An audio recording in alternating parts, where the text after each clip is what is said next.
Hello, and welcome to our very first episode of Her, Him, and a Dev. Oh man, I am C Money, and I am joined by the always lovely Doodle. What's up, everybody? Happy Tuesday. Thank you for joining us today. I'm pumped. Let's I go. am pumped indeed. And we have the absolute privilege and honor to be joined as our first guest, the man who has founded and is the CEO of Midwest Games. We got a chance to meet him at PAX East 2024. Phenomenal dude. So excited for you guys to hear everything that he has to say. Ben Kvalo, welcome, man. Thank you so much for being our first guest, dude. It's exciting. No, I mean, thanks for having me. It was fun meeting you at PAX, and so it's good that we can continue the conversation. Doodle, you have your voice back, which is nice. Thank you. So this is what your voice sounds like. It's good to know Yes. that. Exactly. Yeah, that's crazy. It's been like a month now, but yeah, it's wild. Right before we went, voice gone. It's like Which crazy. it never really happens. Like almost never. Like it's really wild. It's really wild. So yeah, man. Well, listen, let's get started. Again, want to thank you guys for all being here for rocking with us. We do have a tier of our YouTube membership that are YouTube Elite members that we always shout out during our Her, Him, and a Guest, or now our Her, Him, and a Dev. So shout out to our YouTube Elite members, the homie Big Boy Mike, Dark Angelic, Spoonman, and Dragons Blade 79. We appreciate you guys. Thank you Thank you, guys. for supporting us. And just get started. We got the homie Shannon Israel. What's good, man? Thank you so much for being What's here. up, love? And thank you for dropping that $10 Canadian or 10 Canadian dollars super chat. Appreciate you. Says just showing some support. Thank you, brother. Appreciate that, Shout man. out to Canada. Shout out to Canada. Shout out to Shannon, man. All right. So first of all, Midwest Games is a publisher that you founded and you're the CEO of. You want to get that confetti off the screen? Ooh. That'd be dope. You know what I'm saying? Yes. We can do I that thought the you were whole gonna show, try too. to, do some Yeah, celebrating. living that confetti life. I get it. So I mean that's a big deal, and we're gonna want you to talk about that. So, but I did want to shout out. You just dropped a game today, right? That launched. We got to play it at PAX. Yes. Very super chill, dope game. The Lullaby of Life. I mean, tell us a little bit about what it feels like to put that game out there. It's finally gonna be out there in everybody's hands. What you got going on right now? What do you feel about this? Yeah, I mean it's incredible because it's another full circle moment. It's almost a year since I left Netflix to build this company, and then one of the early devs we started talking with was this group in Guadalajara, Mexico, called One Simple Game, and they pitched us a couple games, and one of them was the Lullaby of Life, and we really fell in love with it, of what it could present as kind of a cozy experience, a cozy adventure, kind of puzzle solving game. And to be able to put it out today is just it's just awesome. It's a great feeling to be able to support this studio and really show that great games can come from anywhere. And this is a perfect example of that. And it's people are going to be a little bit more relaxed today playing this game, and that's what Nice. we love to be able to facilitate that. Absolutely. Listen, Duck Paradox had me on my at the edge of my seat. Yeah, they're like the It's polar just opposites. wild. You know what I'm saying? Yes. Well, that's why we brought him to the show, and we had people start from left to right. You start with Duck Yes. Paradox, you get real stressed real quick, and then you go play the Lullaby of Life, and it's so chill. It's almost hypnotic in kind of the music and the relaxation, and so it's strategic move by our part to put them next to each other. I love that. smart. Rara Boom as well. That arcade that you guys had there set up, it was pretty awesome. It was really Very dope. retro. I loved it. Yeah. So Yeah, it was so that was nice. a Polycade. Shout Oh, out to yes. Polycade as well. So we had a customized Polycade at the show, and yeah, it was super cool to be able to show off Rubber Boom. It's a beat 'em up style game, and so to be able to show it in an arcade, it kind of gave that retro feel that it alludes to. That's awesome, man. Yeah, and I was looking, Lullaby of Life got some pretty good scores. Our friends over at lordsgaming.net gave it an 8.5. Mhm. Nice review. It's good, man. That has to be exciting when I mean, obviously, you put out a game and you guys want to see what people think. And it must feel good to you know, For everyone see a else good to see score, what you know you what I'm see, saying? right? Yeah. Well, you never know how people are going to react, and what they're going to compare it to, because there's such a range of different types of games, and yeah, if you compare it to the wrong game, it might not look as good. But if you compare it, what we think it is, what it's trying to deliver, um, it's an incredible experience. It's not meant to be some huge, never-ending game. It's a finite experience, but it's ultimately a rewarding experience. So it's always good to see that come to fruition, and it furthers our message again, like high quality games can come from anywhere, but we have to give these games a chance. Otherwise we don't get some of these games in our lives that a lot of people will attach onto this game, and really it'll resonate, and Bombo, the main character, will be something that they want a plushie of, or they want some kind of memorabilia of. And if you don't really support these kinds of studios, you don't get some of these experiences. Absolutely. Yeah, for sure. I mean, and that's the beauty. I mean, when we were over there at PAX, it was really cool because you got to kind of see, how many indies are out there and, just trying to be seen, right? Just trying to get noticed. Like it's crazy. Like we had appointments booked back to back the entire time we were there. Like we didn't even take lunch. And even then, there are so many that we just walked right Missed. by, Yes. did not get a chance to look at or see.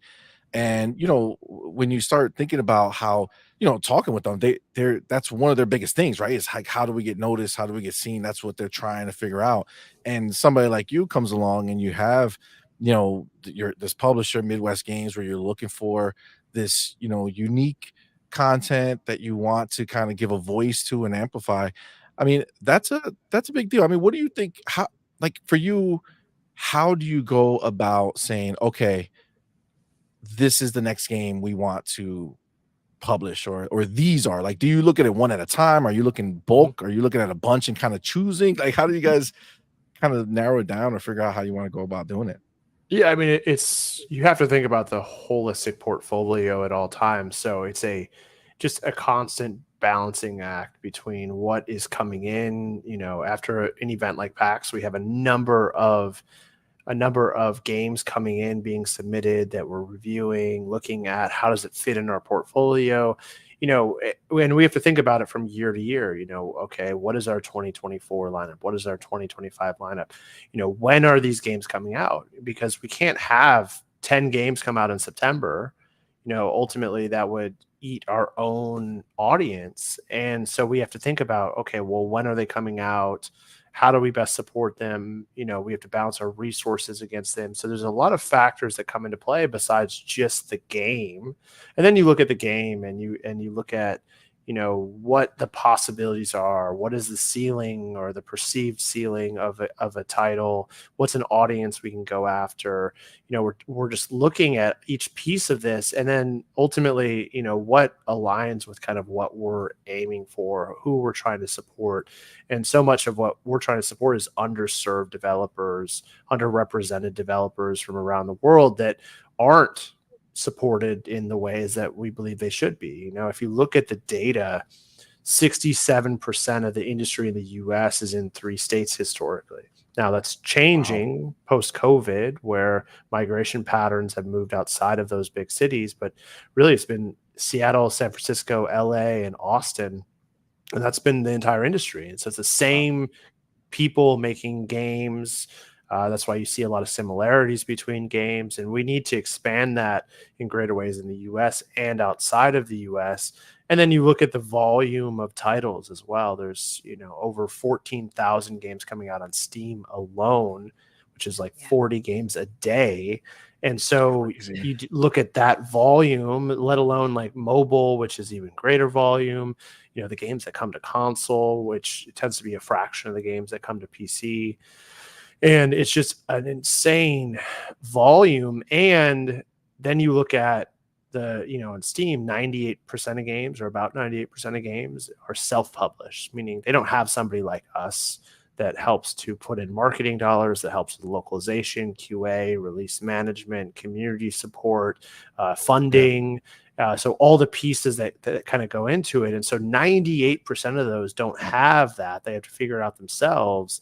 And the revenue numbers show what happens off of that. About 25% of total revenue goes to the 98%, and the 2% gets about 75% of the revenue. And so it's an unfair advantage to have a publisher. And what a publisher does is, or other funding sources or other resources such as marketing agencies or whatnot. But what that provides is, a entryway, a lot of resources to help push something, and it just gives yourself a chance. It doesn't guarantee success because there's so many other games, but it gives you a chance in market and thinking about things through a lens that is supported by data, through a lens that has built-in relationships with platforms and press and all that kind of stuff. And we're just doing it more repetitively. So obviously, like, we know the press better compared to a developer who's making a game, and maybe they get to know press really well their last game, and then it takes 3 or 4 years for their next game. And the press have changed. Like, people change outlets. People aren't even press members anymore. And so we're just always knowing that information. So it gives us an advantage for anyone that we're supporting. That's That's pretty dope. That's awesome. Yeah, I love that you are reaching further, right? And trying to expand the where you find these great games.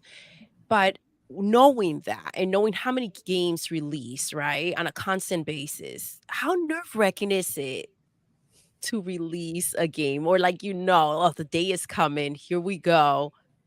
How do you feel? Are you like nice and cool and collected, or do the nerves get to you a bit? The nerves don't get to me as much anymore. No matter what, there's anxiety around it. Especially for us, we want the developer, we want the game to have as much success as possible, because that allows a developer to move to their next game. Even if something doesn't blow up, as long as it has some decent success, developer can continue along to their next game, which statistically gives them a better chance at having that big hit that allows them to really build a strong, sustainable, independent studio, which is what we're trying to support.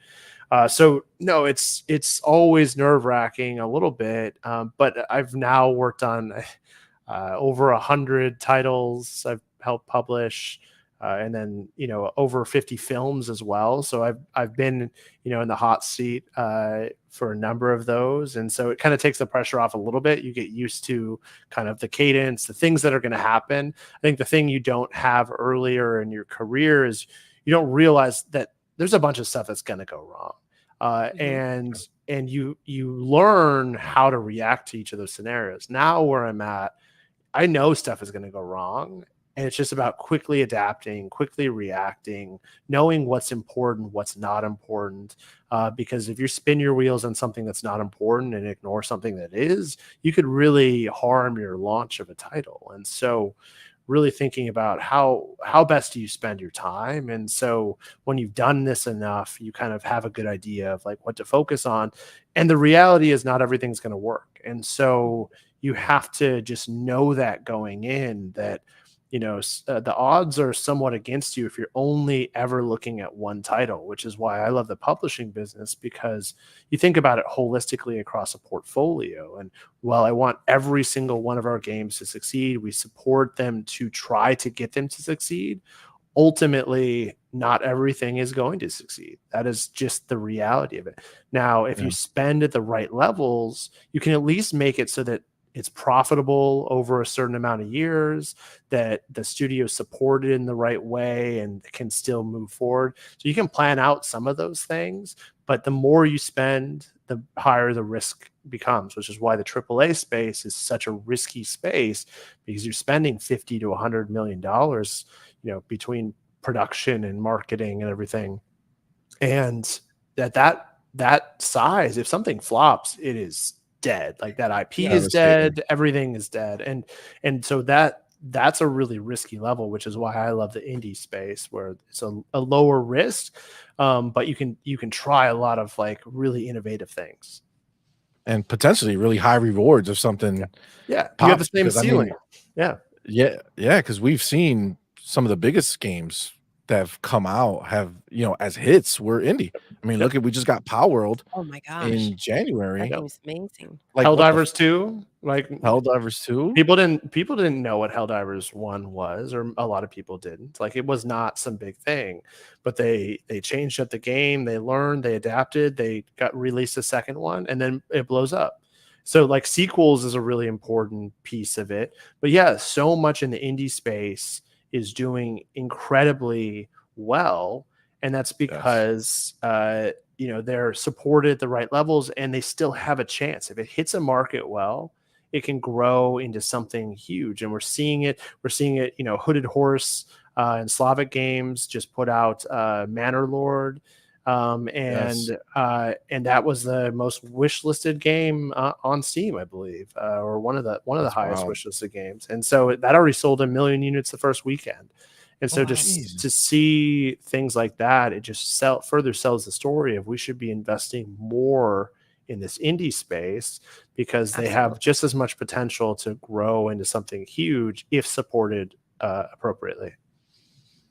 And you find a lot more creativity out there in the indie world because they're not taking that risk with the amount of money, right, of a AAA. You can go ahead and take a risk on what your vision actually is. You mentioned that it's been a year since you left Netflix. What made you want to pack up and go? Yeah, well, so I've spent my career in entertainment kind of holistically. I started in radio. I went to work at 2K for a long time, working kind of operations and marketing, and helped to build their central technology group. And then I was at esports at Blizzard for a while, and then I was on Netflix Film. I helped to build the marketing operations on that in that group from the ground up, and then I helped build Netflix Games from the ground up. So I did a lot of building for other people, and ultimately I wanted to build something that meant a little bit more to me, and where I saw that I could drive impact. And I saw a gap. There's obviously a giant gap between what is happening in the indie space and the AAA space. There's not really a middle ground. And where I saw an opportunity was serving in underserved places, and looking at the regionality of things, especially post COVID, with kind of people moving, people reconnecting, and realizing, hey, this in-person time that we get with people and with family is really meaningful, especially when we got it ripped away for a while. And so looking at it like that, and I just saw an opportunity that, hey, there's only about 200 publishers worldwide, maybe a little bit more depending on what how you're looking at it. And um and ultimately, there's not enough support. There's like 150,000 game development studios, probably more than that, because a lot are kind of underground, unknown, and they don't have enough support. They don't have enough funding. They don't have enough support services, things like marketing, community, PR, localization, QA, release management. And we need more of that. And we especially need more of it in places that aren't San Francisco, LA, Seattle, and Austin. And so I said, okay, well, what if I base the company in Green Bay, Wisconsin, which is not known for this?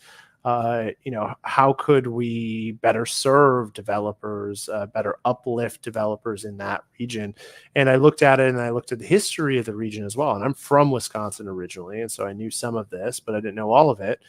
But there's a legacy of of huge things coming from the Midwest, including Dungeons and Dragons was invented in Lake Geneva, Wisconsin. In fact, Gen Con, if you know what Gen Con is, you'd think like Gen, like, oh, like there's some kind of like really sci-fi type word. No, it comes from Lake Geneva.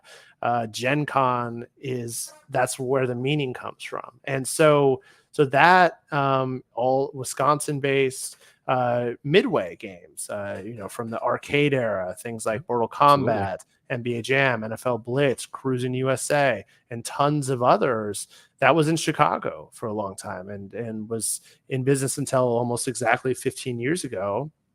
And now, Warner Brothers owns all of those properties. They bought them for I think 33 million after Midway went bankrupt. But Midway was incredibly successful in their day, and they made some errors as a company, a number of different things, and some corruption things as well. And it just shows that success can be had there, but we need to build it. We need to support it. We need to fund it. Any industry in the world, any company in the world, if there's not investment in that area, they're not going to succeed in any region. And so if we wanted to succeed in other places, we have to start investing in those places. And so that was ultimately where I was like, hey, I'm going to go take a risk and go out there and create something new in a different place and see if we can challenge the industry and say, hey, we should be doing it in other places that are lower cost of living, lower cost of labor, higher quality of life. And one of those places is Wisconsin. And recently even Green Bay was named #1 quality of life in the US. And so Oh wow. I think that's going to be more prioritized in the future. And I see it via investments from other companies. EA is building a Respawn studio in Madison, Wisconsin. Activision owns, in fact, Activision's first acquisition ever was a studio called Raven in Madison, Wisconsin, that works on Call of Duty now. There is PUBG, one of their main offices. Lost Boys, there's a studio which is owned by Embracer Group. There's Roundhouse, which is owned by Bethesda. So there's a number of big studios, and people don't even realize those all exist right in Wisconsin. That's pretty amazing. That's pretty dope. So why do you think it is that there's not like that many publishers out there who are I mean, seeing how many developers are out there, like why do you think there's so little in comparison? The Money. money, see money. You See gotta, money. you gotta, it's all about the money. And so I think that the challenge is that, as you're seeing, there's now further investment. There's a lot of VC activity. There's angel activity. There's a lot of interest in it from the financial end. The challenge is you have to take, folks that do have money. And then games is a very nuanced, knowledge-based industry. You can't just go into games and find success. You have to know games well enough, or have people that know games well enough to pick and take bets on the smart bets, and have it backed up with data. I see it. It's almost similar to baseball, where the best baseball players in the world fail 7 out of 10 times, and they only succeed 3 out of 10. But the difference between the person that can win 3 out of 10 and the person that can win 2 out of 10 is drastic. That takes you from being an all-star, potential Hall of Famer, to somebody that's not even in the league, and is maybe in the minor leagues. And so it's a big difference between that. And so combining somebody that has a lot of money and the knowledge is pretty rare. And it's also a very demanding space where you're not the rock star when you're in that space. You are a support mechanism. A publisher is ultimately uplifting, supporting a developer and its game, not the center of the world. And frankly, a lot of folks that have a lot of money and the expertise, they kind of want to be the center of things and not necessarily a support function for others. And so it's just and there's other factors that come into play as well. Obviously, I'm just speaking from a high level, but the combination of some of these things, like, I think has prevented a lot of publishers from existing. I think people have tried it and ultimately it hasn't been their cup of tea. It takes certain types of people, certain types of expertise, and you also have to be well rounded because you have to be good financially because you're making funding decisions. You have to be really good at marketing, community PR because you're having to promote all of these things. And you have to be really good technically and operationally because you're providing quality assurance, you're providing localization, you're connecting with the platforms around release management. And so you have to be good at all of these very different fields. And that adds complication as a business and overhead that a lot of people don't want to have that level of complication in their business because you're having to hire people from very different backgrounds that all have to work together, and you have to figure out how you get them to work together to ultimately support somebody else doing something very, very complicated, which is game development, and then being able to bring that to market in the best possible way. And so there's just a lot of complication to it, so a lot of people shy away from this type of business. I get that. I get that. Now we got to meet a few of the team members, right, who were part of Midwest Games while we were at PAX, and all very awesome people. How do you Very lovely. like? Obviously, it's very important, especially when you're starting new, right? Like you're starting, but you got to build a team, right, to go ahead and do all the other things that you can't be doing everything all at the same time all yourself, right? So how do you? I mean, how do you feel? How important it is for you to make sure that you build that solid team, and how do you feel like you go about making sure you have all types of people who are working for you, right? Have that diversity and things of that nature. Yeah, I mean, I was fortunate coming from Netflix. Netflix has an incredible culture, a very strong culture, and a strong cultural stance. In fact, you can look up Netflix culture deck and literally their culture deck that we focused on and really like was a core of what it meant to work at Netflix is available for anyone to look at and see. And so I highly recommend checking that out. But so for me coming in, like I learned so much from the Netflix culture and what was important, and a lot of empowering employees feeling like they had the ability to make decisions for the business that was best for the business, and that they were informed captains for their different areas, and that they were empowered to have the freedom and the responsibility of making those decisions, and which allowed people to move fast, to make decisions, to learn quick, to when they fail, not feel like they can't fail. In fact, they Hmm. can fail. They should fail, but you have to be loud about it when you do fail. You have to say, "Hey, look, I failed. Here's how I failed. Here's how to improve next time. Here's how you avoid it." If you're ever in this situation. And so it became a great learning environment, a great way to grow your growth mindset. And so as I look at building or continue to build Midwest Games, and as I was first coming in, really instilling some of those things, empowering people. Reed Hastings, one of the great things he said, he was one of the founders, CEOs of Netflix. He aims to never make a decision. Ultimately, if he can get it so all of his employees are the ones making decisions, then he feels he is successful. I see it very similarly. Now, I'm very much in a startup mode, and so I do have to make decisions. But the more that folks around me feel empowered to move fast, make decisions, they're closer to the context than I am.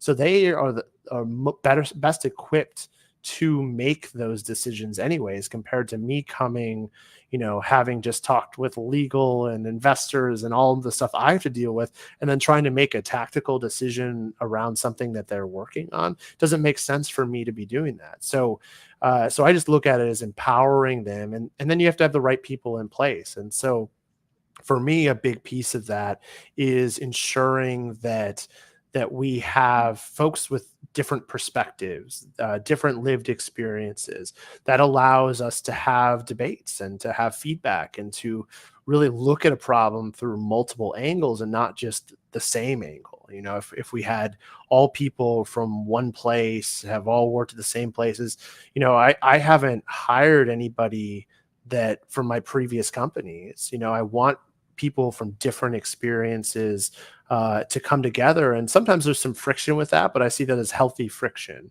where you provide feedback. You both are learning as you go, or the whole team is learning as they go. And then we get to the best potential outcome. And if we don't get to it, we learn from that and are able to pivot for future games or future decisions to a different outcome. And so it's just encouraging that kind of mindset. And we're working through our own culture deck, which we'll post publicly at some point, around what it means to work for our company and what we're trying to do. I think it's just really important that companies, especially new companies starting up, have a strong definitive culture, whatever that is, that has a belief in a certain way of doing things, and is willing to back that up even in the tough times, and willing to adhere to whatever their culture is that they're trying to stand for. I think it's incredibly important, because it's not good enough to just work in video games these days. You need it to resonate through your company and your purpose in the world, and like why you exist as a company. Like you need to have a purpose. And for us, our purpose is to ultimately support developers in underserved places, and show that games can come from anywhere. And so if we can adhere to that as a culture, then I think we can succeed in our mission to really change where games come from. I love that. I That's love awesome. that, you have a lot of experience and you are nurturing their confidence so that to build essentially a stronger foundation with Midwest gaming. Go ahead, see. We're gonna speak. Yeah, so I have a question. So obviously you came from Netflix. Well, that was your last gig. That was about a year ago. Before that, you did 2K and things like that. But I know we jumped all the way over here. But I do want to kind of go back a little bit, and just to kind of see how that nets out with what you are what you choose to publish and things like that. I'm just kind of curious, like, what was your kind of like personal journey with video games? Like, Mm, how involved were you with them? Like, when did you start? yeah. And what types of games do you like? Does that kind of affect what you're choosing now? Like, I don't like where did you kind of start with gaming itself? Yeah, I mean, I've been gaming since I was like 4 or 5, maybe Nice. before that. I don't really remember before Yeah, that. yeah, yeah. Um, but so I've been just gaming my whole life. I played every different kind of genre, anything I could get my hands on. I was trying to play, because I grew up in an era where wasn't many choices in the games. Like you had a select few that you could really actually play, and so we didn't get the amount of volume and choice that we have today.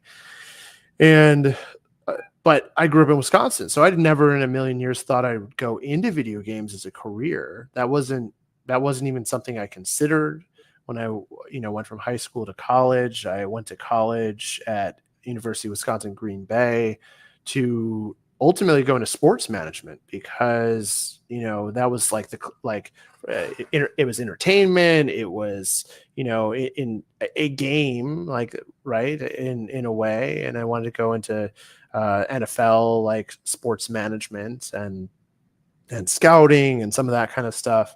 And so being close to the Green Bay Packers, I thought gave me a chance. And what I found through my college experience was I started something new. I started in radio, Mm. and I built a radio station from the ground up at the university. We didn't have a radio station. And so that was my That's first awesome. entrepreneurial experience that I didn't even realize in the moment. I was just trying to do something that I loved, or something that I could use to build experience off of. So I did radio for a little while after that and hated it. I hated professional radio, and that was near the death of kind of the traditional radio, and obviously it's adapted and changed to where it is today. And it's very much like this. It's podcasts and other ways that have replaced traditional radio. And so I hated it so much. I was like, what am I going to do? And I was like, I love video games. Like, and I have a business degree. What kinds of things could I go into? And luckily, UW Green Bay had a capstone course that was an M&A course, a mergers and acquisitions course, and they were one of like two undergraduate programs in the country that offered an M&A course as part of a bachelor's degree. And so that gave me an opportunity to be a company and then acquire another company, obviously all fake scenario planning. Yep. But I chose Activision as the company that I was. And I was like, oh, well, this will be a fun project if I'm like choose a video game company. So then I actually learned what publishing was, and I learned the nuances, and I learned some of the things about it. And obviously not to the depth that I now know, but it was like an intro into it. Yeah. And so then that opened up my mind to, oh, well, I could go into that. And fortunate enough, I got connected on LinkedIn with a recruiter from 2K. She, interviewed me. We hit it off. She convinced the hiring manager to give me a chance. And then I think she told me later, the hiring manager, that, she knew after 5 minutes talking to me that I was the person she was going to hire. And so, nice. But then they were like, hey, you have the job. Can you move out to San Francisco in 2 weeks? And so then I had to completely change my life pretty much overnight and move out to San Francisco. And then, I worked my way up. I was at 2K for about 6 years, which, compared to how people jump jobs these days, like that seems like, 30 years. It seems like a long time. Yeah. Actually. And so, but I kept being given opportunities. I was fortunate to have a manager and a leader that allowed me to make mistakes and learn quickly. And then I just jumped at anything I could possibly do.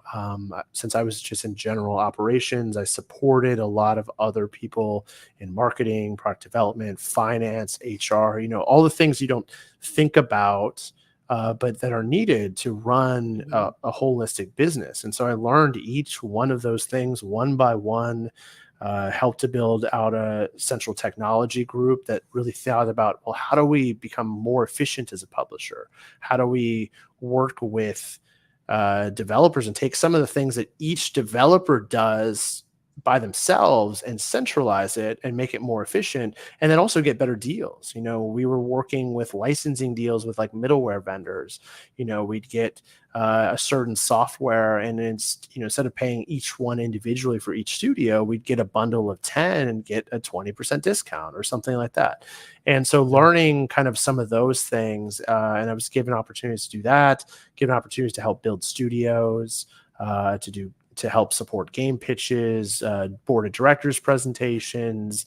And then I was given an opportunity to help reorganize and rethink our global marketing organization. And so I spent a lot of time internationally, living in places like London, Paris, Madrid, Munich, Amsterdam, Singapore.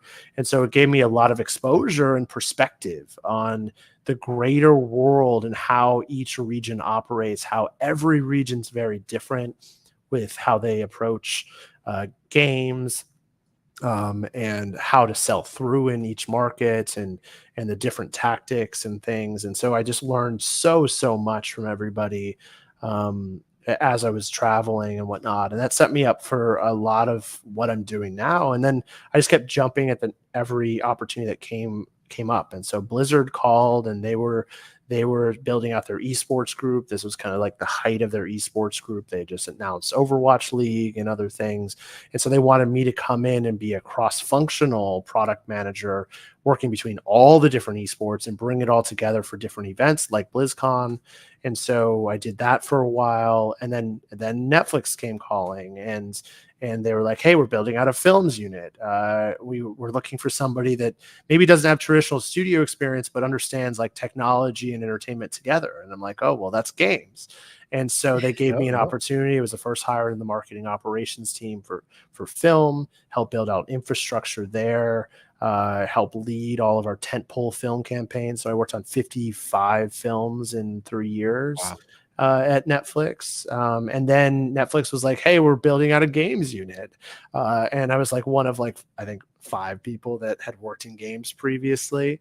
Um, and then was able to come on board with that, help lead the launch of our product at Netflix. And so literally like launching Netflix games and then building out infrastructure, supporting the build out of the games unit there. And so being able to just do all of that. And so what was great about like that whole journey was each piece was so different, but it kind of all was building blocks to Yeah. ultimately be like, wait a second, maybe I am ready to build my own company. You know, you're never fully ready. Like Yep, you yep, yep. never know enough, but it gave me enough to be like, okay, I'm going to take this chance and know that I'm going to learn a million things along this journey. And so all of those experiences kind of just were additive to one another. And, you know, it's funny because you come in really confident thinking you know a lot, and it's every step of the way I feel like I don't know anything or I know Get less. humbled. Get Yeah, you humbled real just quick. constantly get humbled along the way. Finally to the point that you're like, wait a second, maybe I do know a good amount now, but you still are like, I only know a fraction of what it is. And so I try to surround, going to back to the team piece, I try to surround myself with people that have expertise in areas that I don't, or that just have come from a very different perspective in an area that maybe I do know a little bit about. And so that's all key in kind of building your team, but all of that helped kind of build to the point that I was like, okay, I'm going to start my own company. You know, first of all, that's pretty dope because you had the foresight to know that everything that you were doing might be valuable, so you probably shouldn't forget it. You know, I like this mean, is I don't know if I don't know if I can claim I truly had the foresight. I think it was like a happy accident. Like I just kept happy moving accidents. Well, forward. Yeah. those are the And then best I ones. learned it. Yep. Yeah, yeah, yeah. So obviously, so you're building out your team, which is obviously, I'm sure you're always looking at it over time, how much bigger you might be getting and what else you plan to do. But one of the things for us, so we're, our channel, we're a gaming channel, but we also we're very heavily, Xbox focused. And one of the big things that for us, as Xbox fans forever, was Major Nelson, right? And Major Nelson, he went ahead and left retired from Xbox. And that was kind of the thing that for us, once we found out that he was like one of the things he was doing was he was working with you guys and as an advisor. So for us, like the Xbox people were like, oh man, who's Midwest Games? What is this? Where is this coming from? What is happening here?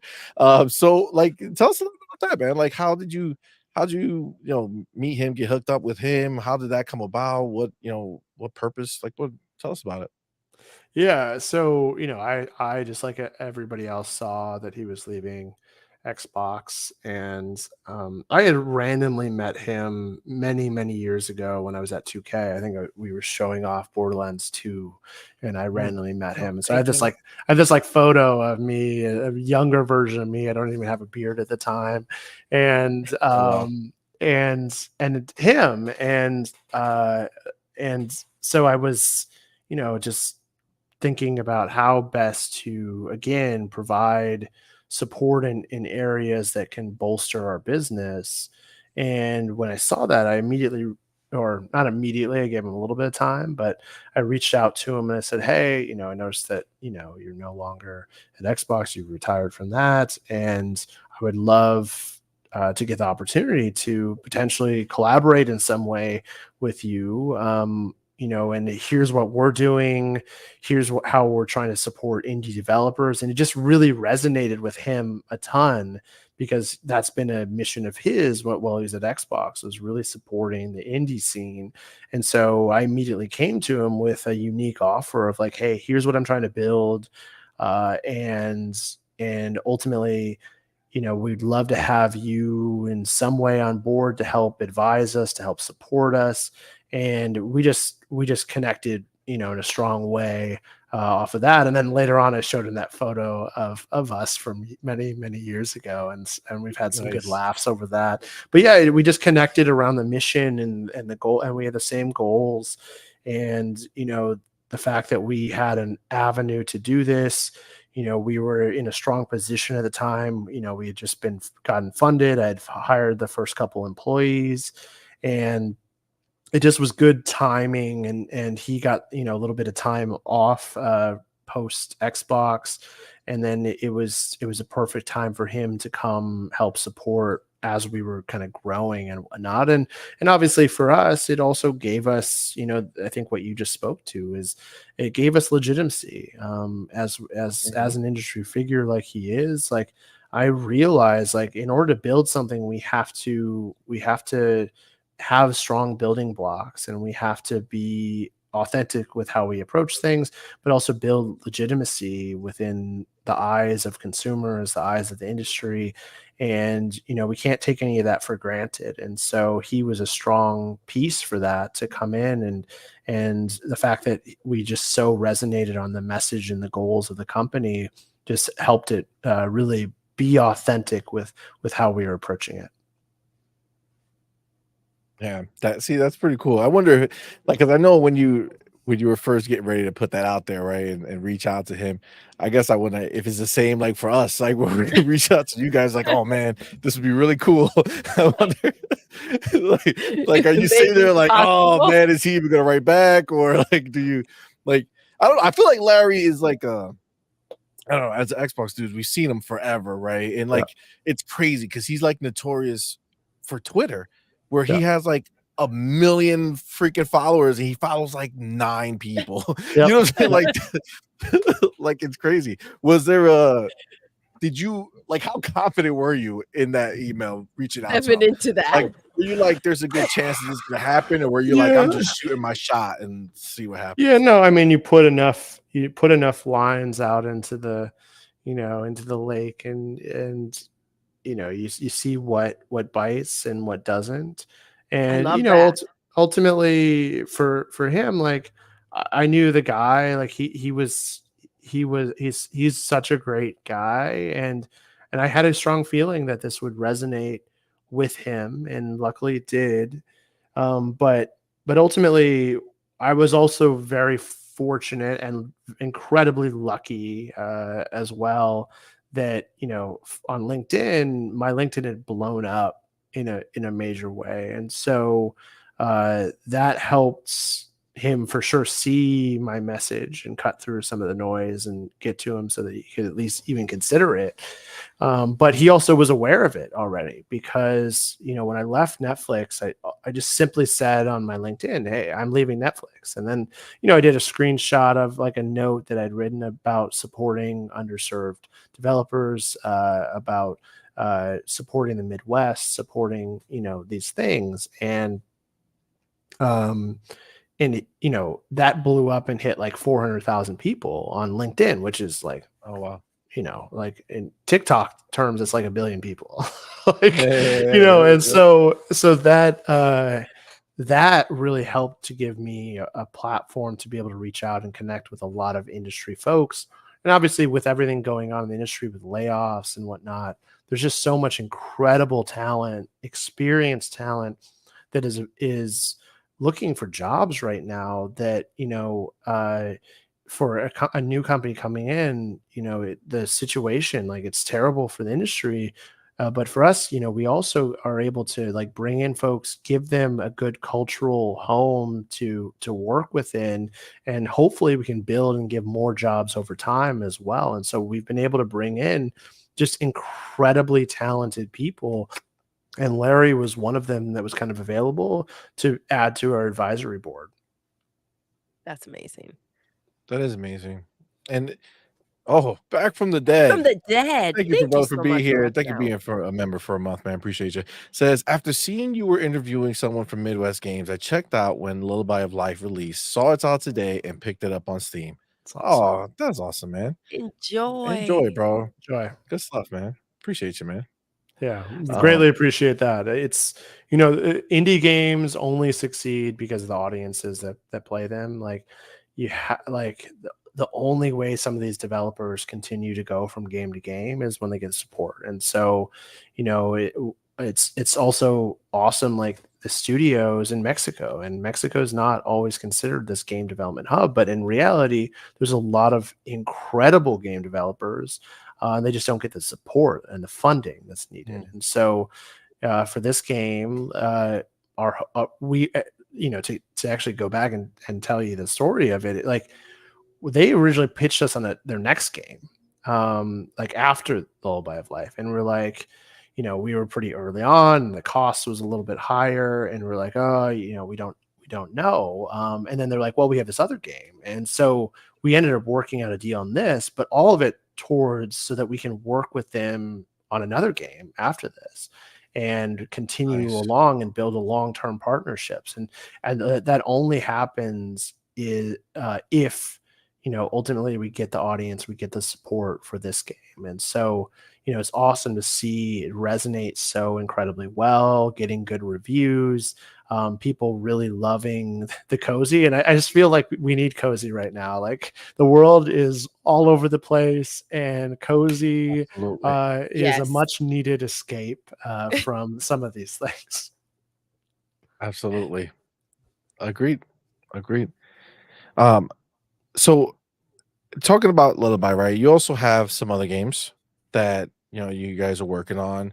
Uh, Duck Paradox, one of our favorites. We Yes. went and we really really loved it. We even had the opportunity to review it. Thank you, appreciate that. That was Thank you. such a dope, fun game, man. Really really enjoyed it. Um, Addictive. Very Addictive addictive. indeed. Yes. Yeah, agree. Oh, you just Agree. wait. It's It's only going to crazy. get more. It's only going to get more addictive. Yes, yes, and I mean, you could see the creativity they have. I mean, there's sky's the limit for them. I can definitely see that doing well way into the future. Um, so what about some of these other games? Like, how did like because I think you have like what 5 games right now that you guys Uh, are yeah, we have 5 games that we're promoting. We have actually 8 games signed, so we have 3 games that we haven't announced yet. So okay. Okay, teaser Ooh. there, and then nice, we're about to nice. sign a couple more as well. And so yeah, we just announced our 5th game last week. Floor is what, Yep. and that is a Yep. party game. Mario Party meets like ultimate customization of characters. Where you don't have to just play as Mario or Peach, or you literally during family game night or with friends, you can truly make your own character, like millions of combinations of different types of characters, and then 50 plus mini games, and it's a studio in Wisconsin. So it's our first studio that we've signed in Wisconsin. The game dev has done some awesome things in the past as well. Oh, Created a game Nice. called Ultimate Football, and so we're really excited to support this game, and I just think it has a vast potential. Love the name, obviously. Like Floor is what, yes. I was at Netflix when Floor is Lava blew up as a TV show, and so I know the Yes. power of like that kind of branding esque, right? It kind of Yep. alludes to it, and I just think that there's a place for these kinds of games that are all meant to really bring people together and work together and play together, and maybe break some friendships, as like things like Settlers Catan will do at times, but Yep. ultimately Yep. Yep. it's for the fun of the game. And the developer has some incredible ideas of innovative new mini games, and then again, like similar to like Funko, like you're able to like really have these different characters, and things like that. And this game has ultimate customization of like creating something that really feels unique to you, and how you want to represent it, and it's playing obviously on the screen as as so good Yes. timing on that as well. Absolutely. That game is going to be so much fun. Simone was like, look at this, check this out. And it's funny that you brought up the Netflix show, the Floor is Was lava. Lava, because that's exactly what I thought about because I watch it with the kiddos. And I was like, we're gonna all be playing this game together and it's gonna Mhm. get wild. This is And gonna Yeah. be so you can come back and like what I love is that you make your character and then you can come back and it's your character. Like it's literally like your custom character. And so you can really feel like you're part of the game because yeah, of that Yes. level of customization. this Yeah. is Yeah. awesome. Wish So list now. Let's which that so go. that's coming out on Steam, Yeah. right? So okay. So like that one looks dope. I mean, our kids are at the perfect time that they're just really getting into gaming with us. We play Fortnite all the time. We're always looking for stuff that we could all play. So like this is perfect. So um outside of that, you have Rah Rah Boom, right? Which we played over there at PAX, which is Yes. also really cool. Um, are you I guess are you getting like how early on are you guys looking to get involved with games? Mm. Like, is this something that you're looking like things that are ideas and you want to turn them, or are you guys right now just like bringing in something that's kind of been worked on for a little while and you can kind of see like what's that process like for you Mhm. guys? Yeah, it's a mixed bag. That we have certain projects that were a little bit earlier on, but then they're obviously further out. Because I founded the company in May of 2023, and I didn't even have any employees until August of 2023, and we had our first game signed at that point, and then we had 5 games signed by December, and so we're moving It's gonna incredibly be a year. fast. Congratulations. Yeah, it's gonna be a year, Yes. May 12th. It'll be a year Oh, since that's I awesome. left That's wild. Netflix. And so yeah, we've invested in some that will be 2025 or potentially 2026 titles.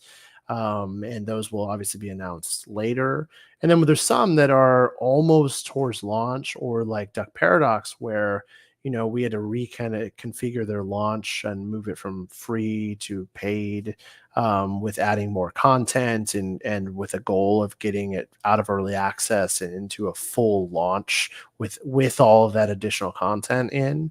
And so we have a bunch of reactive titles where they've been being worked on for years at this point, and we're coming in to be that support mechanism to really elevate, to add languages, to ensure that it's high quality from a bug standpoint with QA, and then elevate via marketing and really bring a lot of marketing dollars to the table so that we can cut through the noise that is happening. And so it's a whole variety of different things, and so you're seeing some of the games that are more that were more ready to go, and then there'll be some more that were kind of more halfway through development or near the end, but still had a little bit of runway. And so Dark Sky is another game that we Yes. have coming out. The demo is out on Steam as well right now, and so that will be an incredible one from, again, a studio that is in an underserved place in New Mexico, and an incredible studio, really talented, and it's basically, I like to think about it like a Final Fantasy meets like a deck builder, but in a sci-fi type of universe. And Oh so, wow. Okay. it's not roguelike. It's meant to really have this incredible story, this journey that you go through. So for me and the games I played growing up, it fits perfectly into that, and it's just an incredible experience. And it's almost like the if you played the first Mass Effect, and that the kind of unknown, you're like, what is going on here? Like, in Yes. there's that kind of space mystery. Has the same kinds of things in this game. And so, and there it is playing on on the screen as we talk. Perfect timing. Yep. And Yep. so we're excited to support that studio. It's there's a writer of Star Trek attached as well. So it's an exciting game that hopefully will turn into an IP that we can grow over time into something much larger. And I think it has that kind of potential. Yeah, I feel that. It's funny because as soon as you see this game, the floor is what game pop in and they're doing the soccer. Like I could just imagine like how fun that's gonna be, man. Yeah. It's just all the games that you have. It's so well rounded. I love that. Like there's something for everybody or every feeling that you want to get when you're playing. So that's what's special. When you're out there and you're picking these games and you're like, okay, this will be great. Does it reflect you as a gamer? Like, do you feel like, oh shoot, yes, this is something that I would like, or Yeah. are you more focused on like all types of gamers, kind of like, okay, so I have a little bit for this type of gamer, a little bit for that type of gamer. How do you see that? Yeah, I mean, we want to take bets in different areas ultimately. It each area has a proven audience. They have um, folks that love to play these different types of games, and so we want to be able to create a catalog of titles that allows you to engage in many different ways. Because I just don't think of humans as monoliths. Like you don't even if you love strategy games, that doesn't mean that you don't love something else or you don't want to Yes. explore something else. And speaking from my own experience, which is only one experience, I love my strategy games, I love my RPGs, I love my sports games, I love my shooters. I love all different types of games, and so I naturally gravitate towards variety in games. But we definitely have are looking at games that might be even outside of things that I play a lot, you know, and so that is a big key if we want to serve a broad audience and we want to get something for everybody. We have to be willing to like, look at all different types of games and really evaluate them and look at what is special about each game individually and how would we support that in the best possible way as well. And so we definitely and the games that we haven't announced also fit into different areas that I think will expand. And the good thing is if you have something that succeeds, in a certain space, let's say Dark Sky and kind of the strategy deck builder space, as if that game succeeds, which we hope it does and we think it will, if so, we could take another bet, in between their first game and hopefully their second game, and be able to look at, okay, well, what about another one that we can take the audience that loves this and be able to say, hey, check out this other game that is a strategy game or something maybe in a Yeah. similar genre, and so that we're always serving our consumers and saying, hey, what about this game? Would what do you think about that? And ultimately we have to deliver high quality games, and then they'll react. But being able to take our audience and say, hey, we delivered this thing that you liked, and here's something else that we think you'll also like. That's ultimately the Netflix formula, but Netflix does it on like mass steroids because they're doing like so much content. But they're basically saying, hey, we know you like rom-coms. Here's a rom-com every single week of the year, basically. Yeah, yeah, yeah, And yeah. they're able to do it. And some are better than others, right? But ultimately you build trust with the consumer when you're able to deliver something that they consistently like or enjoy, or it ultimately fills their kind of mood state, and their how they're thinking about just entertaining themselves and ensuring that they have something that is going to fill that need. So it's interesting that you're saying that because as I'm thinking about what you're saying, and then I start thinking about like some of the other publishers that we know. Like publishers are a weird thing, right? Because publishers are not really something that you necessarily care to know about, right? Like like you just like the games, right? Whatever. Yep. But when you kind of break it down and you think of these different publishers, like there's like a certain theme that a publisher might have, or like a certain style, or like a certain type of game that you can go and be like, man, they're publishing that game.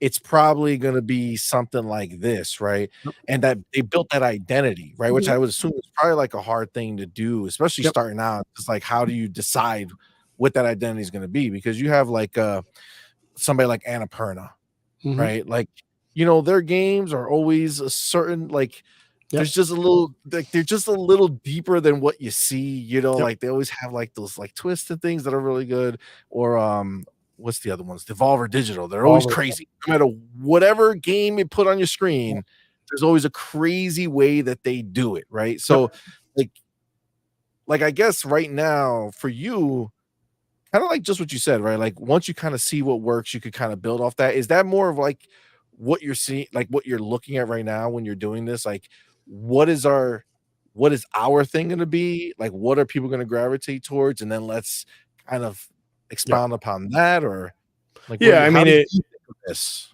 yeah, how I think about it is, identity is important and the brand is Right. important. And, you have to, it's a delicate dance with it because, you are known for ultimately whatever you put out. And, folks like Hooded Horse, for example, they do strategy games, Mhm. they are in kind of that realm, and they do it really, really, really well. But that's what they focused on, and so that's what they are.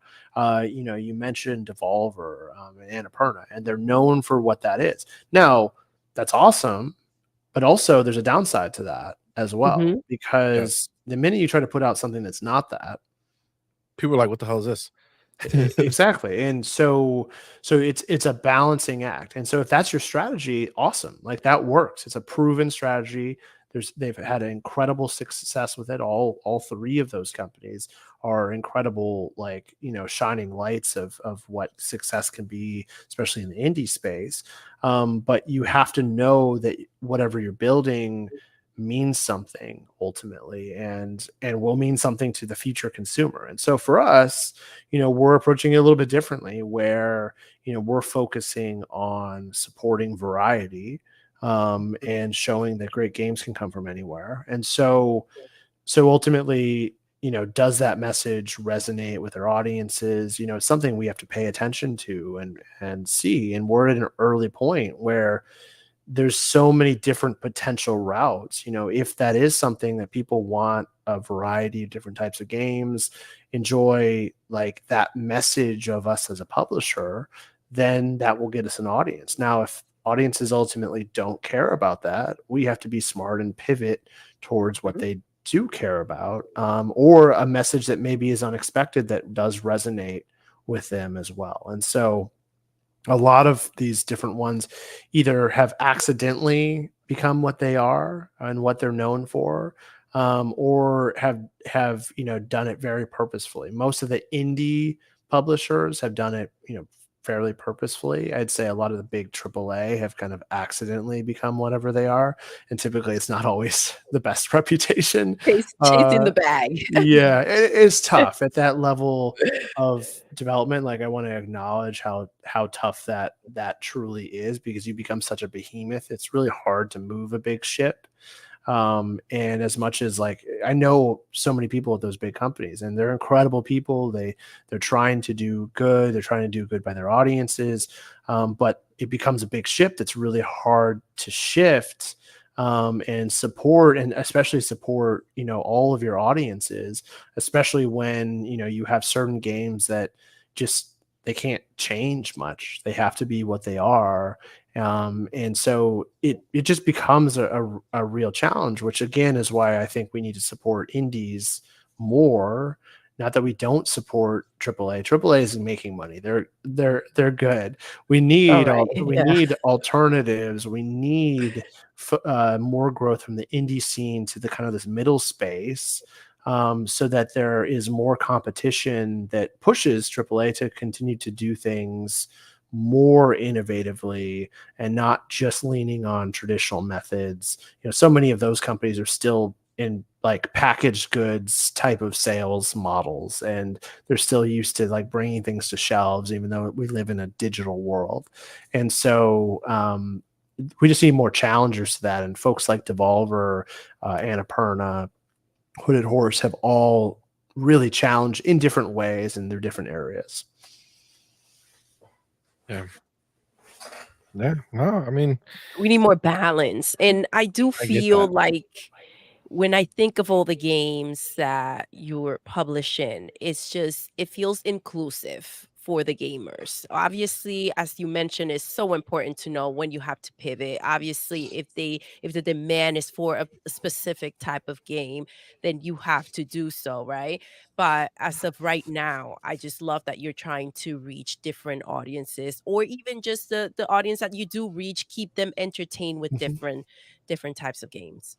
Well, and we see, like there's so many genres that don't yet exist that could exist, or games that aren't supported that actually could have a huge audience.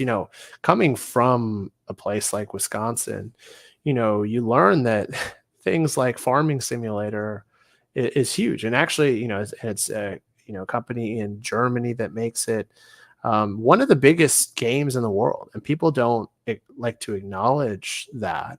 But that is an incredibly successful game, Yep. and serves in a huge audience of gamers. And yeah, it's not a shooter. It's not Halo. It's not Call of Duty. It's not. But that's okay, because guess what? It's still serving a whole group that loves to play it, and there's so many. If we support more developers in underserved places and underrepresented developers, there's so many more games that could be served to audiences that are looking for those games, that they'll resonate more with, that they'll see themselves in the games. And if we give some more of those, more support, I think we're only going to grow the industry more. We're only going to see more innovative games that are doing more things that more people will enjoy around the world. That's important, because we have about what, almost 3.5 billion gamers worldwide. If we want to truly entertain the world, as the games industry, we have to have games that truly have the entire spectrum, um, in so many different ways. Not just from hardcore to casual, but in many different facets, and even the time that you play a game. Short sessions is really important for certain types of gamers, because they're commuting and stuff. Maybe they only Mhm. have 3 minutes at a time, and so a game that really works really well for 3 minutes at a time is important. And they might come back like 10 times a day for 3 minutes at a time. Then Mhm. that's ultimately, 30 minutes, per day. And they might do that every day. And so that's an Mhm. incredibly successful game if you're able to do it, and you're able to serve the audience's needs, and not just us, trying to, see it with the live service games too much, where live service are just trying to control every aspect, every second of Yeah. everyone's day. That's just not gonna Facts. that's not gonna work. Like, ultimately, games that adapt to their consumer are gonna work the best long term. Absolutely. Yeah, and it's wild that you brought this up because obviously right now this is a big huge debate in the industry, like especially on the bigger AAA level of things when you think about like the Xboxes of the world and PlayStations, things like that. I mean, Xbox, you hear Phil talking about all the time how, the right now we're not bringing in new people to play games. We're spreading the same people around in the console space. You guys are focusing on PC first, right? Mhm. And then, I think when we were over there, they told us that you did have plans to come to console with some of these Yeah. games. Um, but I guess, hearing what you sounded like a lot like what Phil has said in the past about, reaching these other people, finding ways to bring people in.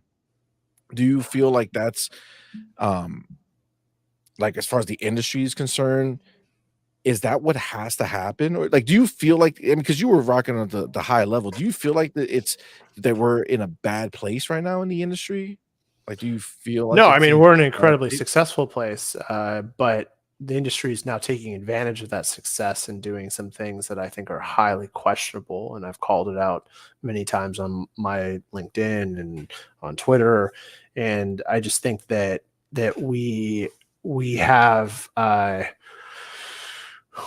of pillaged what exists, and we're not being very innovative in the moment. We're not thinking outside the box. We're not looking at how we expand. Now some are absolutely thinking about this, and Xbox is one of them, and Netflix coming into games is an indication of what can happen. And a lot of people tried to come into games, right? And some have succeeded and some have failed. I'd argue those that failed ultimately didn't come in a very innovative way, or had the right approach that was more long-term facing. You have to focus on the long term of it.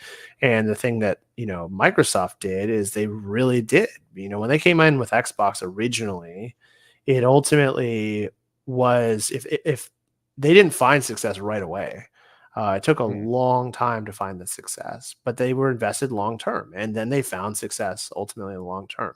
The future of games is about accessibility, and that means you can game anywhere on any device at any time with anybody, and that's the future. And that's why those that are investing in cloud gaming, they know that in 5 to 10 years, maybe sooner, maybe a little bit longer, who knows, uh, cloud gaming is going to rule, or start to take a very large chunk of the pie. It's probably most likely to take chunks away from free to play in the mobile space, or that's my bet, or that my guess, based on where I see it competing first. But it's going to give anybody the ability to game and premium game, like not just like the free to play mobile type of gaming. You're going to be able to play like high end games on your mobile device or any device you have. And I think a big lesson I learned when I was at Netflix was, how we consume entertainment in America is very different than how the rest of the world consumes entertainment. In many regions, the only device they don't have a TV at home. The only device they have is their phone. And so they consume on their phone. And ultimately, that is going to be the accessibility tool that's going to open up more and more gamers worldwide, especially as internet becomes more available and higher speed in other places around the world. Like that's our expansion mechanism for games. And so how do we best do that? And so I think the companies that are leaning into that and saying, hey, we want subscription services, or we want cloud gaming, like they realize where we're going and are trying to enable some of that kind of stuff. And then the others are doubling down on what they have had success on and historically, and just staying on those paths until they, are ultimately dry and they have nothing else that they can like pull out of it. And those ones will be the companies that die, and just like in every era, over time, there are companies that live and die. There's the ones that pivot and don't. And we're a pretty young industry, in the scheme of things. And I think we're heading into a completely new era. And with that will come, I think, a death of a number of companies, and the emergence of a bunch of new innovative companies in the same way that Google came out of nowhere, a long time ago and did things in new and different ways, and changed how the workplace was, and some ridiculous things that eventually died off and were a little bit silly. But then other things where the corporate environment was not about suits and ties anymore. It was about like, how do you work, like how do you get your best output, and it kind of changed some dynamics with that. I think we're heading into a whole new era, and with that some old companies are going to die. I agree. Yeah, listen, you're hitting the right strings over here, because we have a whole a whole group of people who feel that way. We do believe. Listen, we kind of think that the whole Netflix blockbuster scenario is It's taking is place right bound to now. play out in the Yep. gaming Mhm. industry. And it seems like some people have placed their bets in the Mhm. right place, and some people have not. I don't know. I Some don't. have a lot of hubris, like in the same way that Blockbuster did, where Blockbuster had the opportunity to buy Netflix, and Oh, they laughed at it and were like, no, and you can follow one of the founders of Netflix. He's on LinkedIn and posts about about those days and things like that, and yeah, it's hilarious. The hubris of some of these large companies that think that their era will never end and their way of business will never change, or that they'll adapt enough to still be the top dog.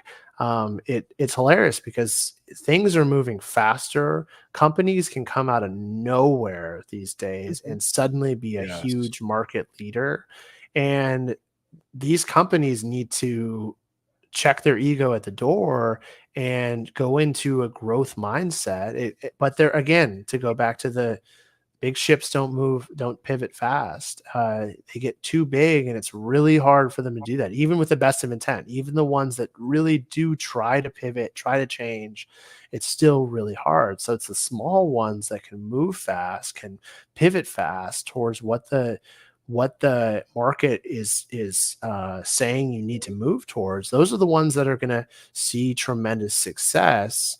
And it's just unknown who are they going to be. It could be somebody that's right now is a one person, company, and in a closet somewhere. Like you don't know. It could be an established company that like is actually steadily growing. You just don't know which one is going to make that next leap.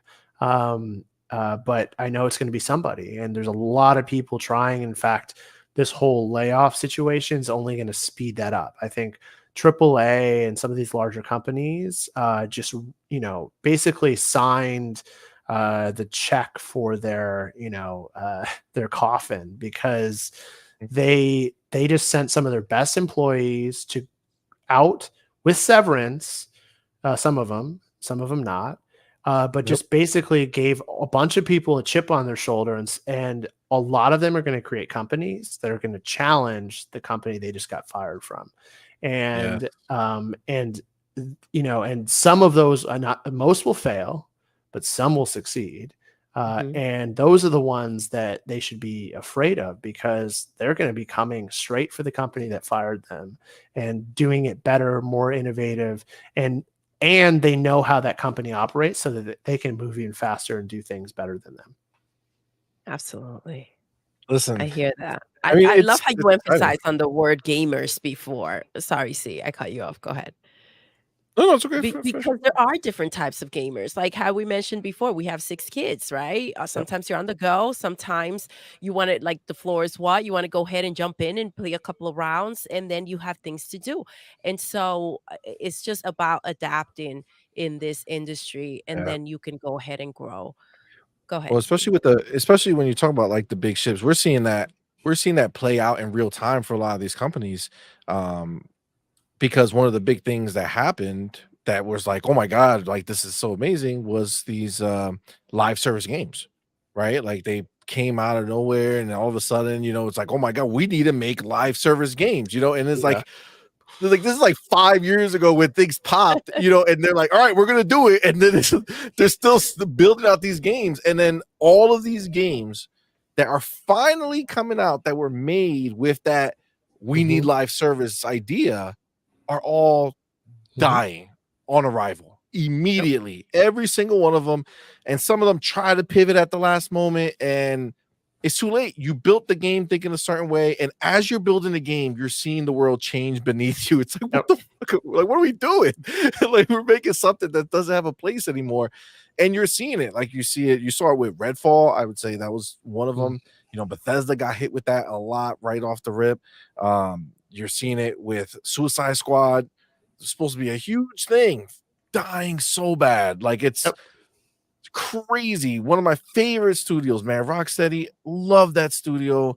God, they should have just made another Batman, bro. Like, just make it. Even it just shows that even great studios with great talent, when put in a situation that doesn't quite fit what they are either used to doing, or just, again, some of it is just the timing and the speed to market. It takes so long to make those games and make them well, like make them really well so that they work in the way that you can constantly engage. But there's can only be so many live service games. Exactly. And you go to it and you enjoy it for a while, and then you go try something new, and then you go back to it and whatnot. But there's only so many of those that will survive. And sure, you can fight over it all you want. Just know what it is. It's a huge risk. And if you win in a big way, over a long period of time. But you also have to resource against it over a long period of time. And I just don't think that is a sustainable model. Ultimately, some will be able to do it, just like some always have. Live service has been around for a while. It just has been called different things over time. Yep. World of Warcraft was a live service game that's been around an incredibly long period of time. And it's just people attached onto it because they saw a couple with huge success and they said, well, we can do it better, or we have IP that is more valuable than theirs, and we're just going to throw our IP into Yep. the same kind of game. And that's just not how it works. And they just forget to acknowledge that some of this is luck. And they also look at the top 1%, and then they make bets off of that instead of realizing how that 1% even got there, and how sometimes it's just pure luck anyways. Great games fail Facts. all the time, and don't ultimately succeed in market. And some of it is just completely accidental, or timing, or any little thing that goes right or goes wrong that makes something successful. And people don't always like to admit to that there's a degree of luck in all of this. I always think, oh, it's the creative. And I'm like, I've seen so many incredible games and movies and other things that have failed, even though they had every indication that they should succeed. And then I've seen others that succeed, and I'm like, how? Why?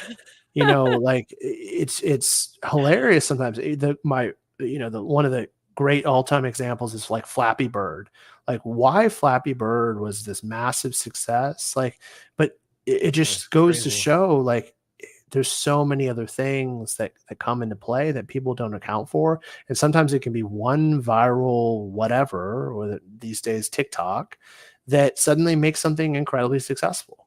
And I saw it at Netflix. We had a game called Too Hot to Handle. Love is a Game, which is basically a dating simulation game, from the show Too Hot to Handle. Mhm. Um, Yep. and some TikToker in France, I think, had an insane viral TikTok off of that game, and that game blew up. Um, and that was probably a piece of it. There's other things that come into play, as always, but that game was incredibly successful for Netflix. And so it just goes to show, like, you just don't know what it is that's going to do it. Sometimes it's your strong marketing and positioning and strong presence on platform. And sometimes it's some random occurrence that happens in the world that either kills your game or elevates your game above and beyond. And it's funny because it's not like they can do that Too Hot to Handle, see it blow up, and be like, okay, we're good. It's like, okay, well, how do we do that again? Right? Like, how Yes. do we make another What else can we another do? game Yes. that's gonna make that happen again? And like you said, a lot of it is luck. I mean, for me, like one of the biggest ones that I think of is Fortnite. Right? They Yep. had a game that came out Yep. dead. Dead. Nobody cared about Fortnite. Yep. Waste of breath. PUBG came out, made an amazing mark, huge impact, and I could still like envision it in my mind where they just wrote a letter, posted it, said, "Hey, we love PUBG. We figure let's put it into Fortnite." Yeah. and that's it. That And was look at where that. we are now from that one move that they made. Had they not done that, has somebody said, "Man, I don't know if we should, you know, blatantly just copy the idea, just put it into our thing," and somebody was like, "F all that, do it," and that Some was of it. And some of the greatest that decision, successes are all examples of that. I mean, look at League of Legends. Like League of Legends blatantly copied Dota, which just was a part of Warcraft 3, you know, eh, and then look at it, built an entire hugely successful company, and so many people were like, well, now we're gonna make a MOBA, and you know, most of those 99.999% of those failed ultimately. Yep. And so it's, you know, you have to look at the history of how some of these things happen and succeed. And yeah, sometimes just pivoting, like when you're not successful, pivoting towards something that is showing success in the market at that time period is a great model to find success. Or you do what Pal World did and just copy every little thing from a bunch of different games. Just basically choose all your favorite games, combine them together, and they're very open about that's what they did. Yeah. Now there's obviously arguments about how closely they resemble certain things, but Yep. Yep. ultimately that was exactly what they were trying to do, and they succeeded at doing it. And they did it with like a $5 to $7 million budget, Yes. which is Yep. a Super cheap. fraction of what all these other games um, are. And now they're able to really hopefully support the game over the long span off of the money that they earned. To be able to grow it even more, but you know, they got that first initial spike, and now they have to figure out how they elongate that tail as long as they possibly can. Well, as long as they don't all run out and buy Bentleys and Lamborghinis, you know what I'm saying? It should be fine. They hit numbers that most Yep. companies won't hit their entire time in Well, business. So that's why I love Helldivers too, because the CEO has been very out there saying, "I'm not expanding my team. I'm not growing. Like we found success, and yes, stuff's going to take time. You know, we had server issues early. They were very open about it. In fact, they limited the amount of people that could even go into it. They said, yep. don't buy the game until we fix the server issues, and they just were very honest and open with it, transparent. And then they didn't overbuild their studio, because you get the spike and then no matter what, it's going to drop off. Yep. That's the reality of games. And so they didn't over index, and they've been able to maintain a really solid base of players and kind of grow it through some of the strategies that their smaller team is able to do. And they're able to pivot as needed because they didn't grow a big team. Yeah, and it seems like, because I know that's so technically it's a PlayStation, it's a Sony game, right? Mhm. Technically. But I feel like the studio is acting almost like independently of Sony, like just kind of doing it their own way and Well, doing I their think own they thing. are an independent studio, but they're They published are an independent by studio. Sony. Yeah. Yeah, but I think the IP is owned by Sony. So for them, Mm. I think I still think though that they're acting very independent. You know what I'm saying? Like Yeah. even though they Yeah. got Sony who's kind of ahead, they're kind of just doing their thing and um what they think works. And I mean, look, I mean, all the power to them, man. If they keep that going, that's a it's a beautiful thing. Yeah, I think there's such a important like topic because it's such a big thing that's going on right now. Um, like even like talking about PlayStation, like they had a similar thing. If you look back at their history, they had so many different type of varied games that were, not all super hits, but they all had like their cult like Yeah. classics, right? Like people liked them in groups, right? And then they got to The Last of Us, right? And The Last of Us came out and just lit the world on fire for them. And then Mhm. all of a sudden is like, well, we're making that type of game for the rest of our days. And like every game they made followed the same Yeah. format. Yeah, different setting and different dressing, but it's same format over and over again. And I think um they too kind of got like, all right, they're making these games, but they're not selling as much as they Yeah. want them to be selling or need them to be selling. And they also try to pivot to the live service situation, right? Yeah. They came out, they announced Go like 12 acquire live service Bungie. acquired Bungie, did all this stuff, and now they like essentially abandoned like 90% of all the live service stuff that they were planning to do. It's like these are scenarios that, really affect the company, number one, but like the player base too. Like all these business moves that everybody is making, right? Like the players are still there. They're supposed to be at the heart of it, right? Where we're the reason why you guys are doing all this stuff, right? To kind of, reach out to us, make us happy with what you guys are producing. Um, and sometimes as a consumer, or as a gamer, it kind of feels like, I don't know, they're just trying to throw shit against the wall and see what sticks. It's like, When you just get like to a be that little. size, some of it is like, they're I think they go in with good intent. They go in with what they think are creative ideas. I'm a big believer that innovation comes from independent studios that aren't controlled or managed by some kind of higher form, because like we all have priorities. Like my company has priorities, Sony has priorities. They all have different priorities, and sometimes it doesn't match up, between a studio and a publisher, or a studio, like, especially with Sony, where they're, essentially all three. They have the platform aspect of things as well, and it kills innovation. Not that it's trying to. It's really not trying to. It just naturally does, because you ultimately have to serve certain priorities, and they don't always line up with the most innovative idea possible. Or they line up with what has succeeded before for a company, and that's the challenge with even any publisher as well. Well, the minute they get to a certain size or a certain success level, they want to, the whole point of a publisher is to de-risk across a portfolio. Well, some publishers will then continue, like, lean in on just what made them successful.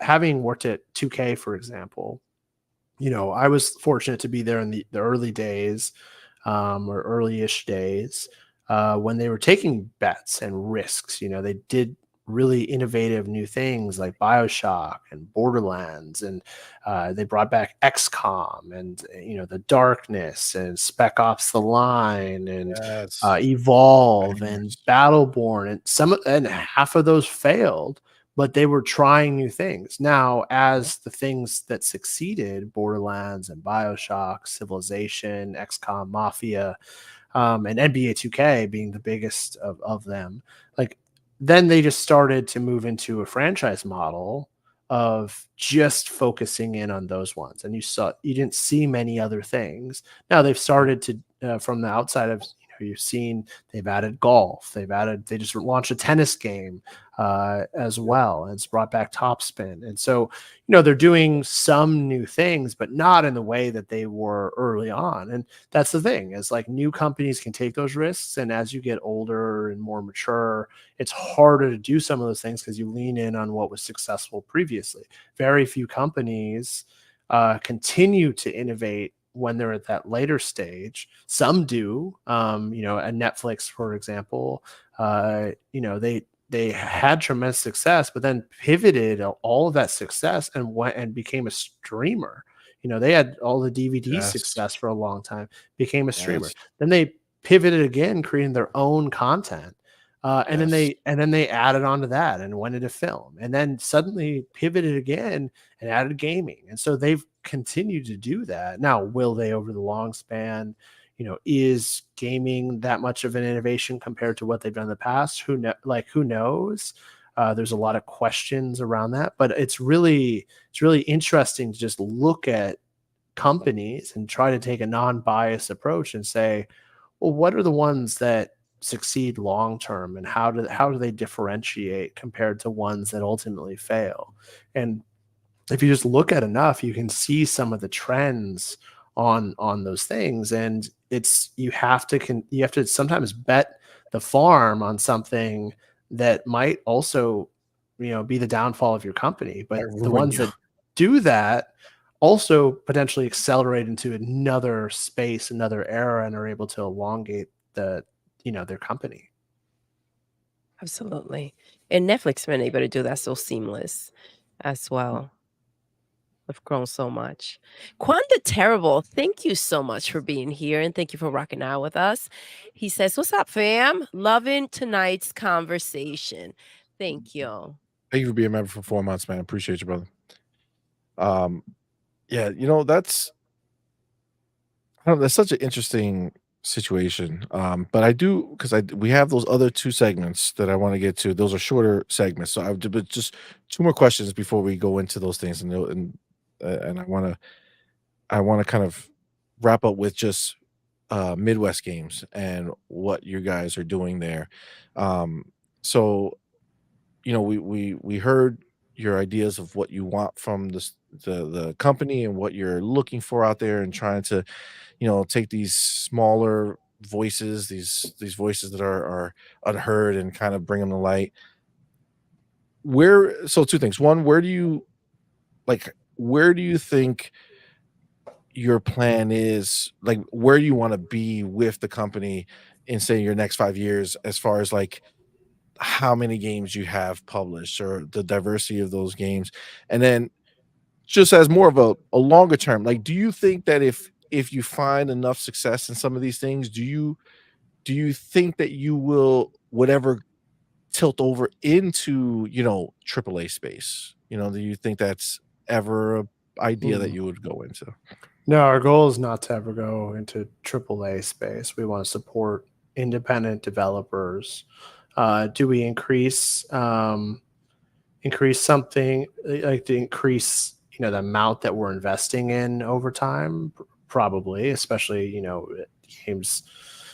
Who knows? There's a lot of ways to look at it. More tools, AI, other things that might reduce down the cost of games. My bet is AI. still costs like will generally go up over time, and so invest more over time. But I don't want to be in the AAA space. Like it changes the risk proposition ultimately, and I want to support a lot of different games and not only support one one game or a couple franchises. And so that's how I kind of look at it. But it's going to change, and we as a company will have to pivot as the industry pivots as well. And so there might be a certain way that we have to lean over time to be effective as a company, and we'll have to adjust in those moments. And so ultimately, my goal in the immediate is, let's try to get to a place of about 10 games a year that we could get out. Mm, I think if we do that, we can both support each title and give it its best chance in market, but also be able to get a number of titles out every year, so that ultimately we as a company are diversifying our risk, which is what this is like. I think some of it is, especially, and I understand it from a creative standpoint. Like each one of these games matters, and it's a creative output, and it's somebody's creation and effort and years of work.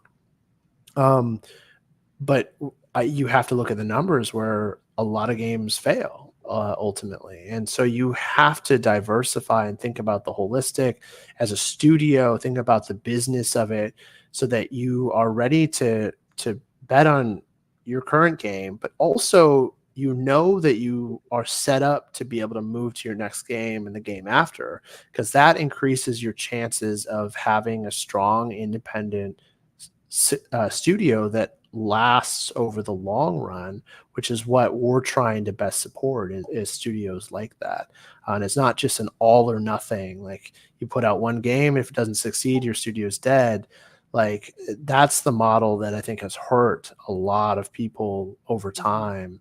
And I just feel like the indie space allows you to do that in a smarter way because you're not spending the obscene amount of dollars. But there needs to be something in each of these spaces, and so we need strong AAA, and we also need strong spaces in between the indie and AAA as well. And so whether we move into that space, TBD. But that space is, a lot of people will say it's like $10 to $50 million for a game. in like the double A space, and that's it's pretty risky, like spending that kind of money, because you're not cutting through that much more than you would spending $500,000 on a game. And so Yeah. that's Yeah. kind of where you have to just evaluate it. And I just try to balance my business brain with my creative brain, and that's the best you can do, is try to balance those two things and see if you can create a formula that ultimately succeeds in the industry. And sometimes it does, and sometimes it doesn't. And if enough people are doing that, there will be a formula that emerges, and then a bunch of people will copy it, and that will be the thing for a while. And then there'll be something else that comes at some point as well. Huh? And it just while you were answering that, I just also kind of thought, do you ever envision the idea of doing your own games? Oh, Uh, Like Midwest no, Games as a has a developer, first party developer that they deal, that they do these that's things with. not in the vision right now. Could we, end up owning studios or something? I think it changes. Like when I was talking about, creativity and innovation, it changes how you approach things when you do that. The Now, dynamic. yeah, the dynamic. Now, if there's a way to do it, that's always worth like looking at and exploring. But I just feel like, um, our specialty and what we're good at is publishing and those expertise areas around publishing. And, us diving into development goes outside of that. And we would have to approach it in a really smart way in order to do that. And, I don't think that's our path, but like I said, you have to pivot towards you what never know. what makes sense as your business changes. So as of right now, that isn't something. It's similar to, like, I always reflect back to like Netflix was like, oh, we'll never do ads, and then they did ads. So Yep, yep, yep, I'm yep. I was I'm about to say, hesitant to like make bold statements like that. Like, yeah, we're never gonna do that. because it's When not in that reality, far fetched, right? Like in theory, it sounds like a bigger hurdle to leap. But like for instance, I mean, I'm just throwing out hypotheticals, yeah. but you have, the people making, Duck Paradox, and then they go on and that's successful, and they go on to make, Chicken Paradox, and that game is successful, and they start doing some other stuff, and you start saying to yourself, man, we're spending all this money, investing in them doing this, but maybe if we just own this Paradox line of gaming and just But bought the well, studio and had. here's the paradox with that, is that has been done before. The EAs of the world, the Take Twos of the world, the big, publicly owned companies have done that, because that's all part of a de-risking strategy.